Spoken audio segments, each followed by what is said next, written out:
অনুষ্ঠান বাড়ি এরকম লাল লাল দেখো এঁচোড়ের তরকারি কীভাবে রান্নলাম। তাই চলো দেখো এঁচোড়টাকে কেটে নিয়েছি, নিয়ে এই যে প্রেশারের মধ্যে সেদ্ধ বসিয়ে দেবো।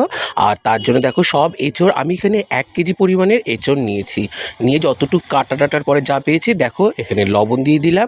দেওয়ার পরে এখানে দেখো পেঁয়াজ নিয়েছি, রসুন নিয়েছি, আদা আর একটা আলু, চলো আর লঙ্কা নিয়েছি। দেখো প্রেশার কুকারে অর্ধেক সেদ্ধ হয়ে গেছে অলরেডি। সেদ্ধ হয়ে যাওয়ার পরে দেখো এখানে নিচেই আমি তেজপাতা, গরম মশলা আর একটু জিরে দিয়ে দেখো কড়াইতে সর্ষের তেল দিয়ে আলুগুলি ছেড়ে দিলাম। আলুগুলি কেটে নিয়েছি ডুমডুম করে, সামান্য পরিমাণে একটু লবণ দেবো, দিয়ে এবার এটাকে একটু নরম হতে দেবো। তাই চলো ততক্ষণ মশলাটা করে নিই। মশলা দেখো করা হয়ে গেছে, এইবার আলু আমার লাল লাল ভাজা হয়ে গেছে।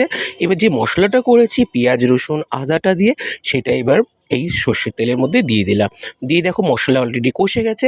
এইবার দিয়ে আমার সেই সেদ্ধ এঁচোড়গুলি, তাই দেখো সেদ্ধ এঁচোড়টা দিয়ে দিলাম। তোমরা তো জানোই যে এটাকে অনেকে গাছপাটা নামেও বলে, তার জন্য দেখো দিয়ে এটাকে এবার কষতে দিতে হবে। কষার পরে সামান্য পরিমাণে একটু জল দিয়ে তোমাকে নামিয়ে নিতে হবে। নামানোর আগে অবশ্যই ঘি, একটুখানি সামান্য একটুখানি চিনি আর একটু গরম মশলা দিয়ে এইভাবে পরিবেশন করো, আর খুবই টেস্টি হয়। আর আমি খেয়েছি পোলাও আর আলু ভাজা আর এঁচোড় দিয়ে।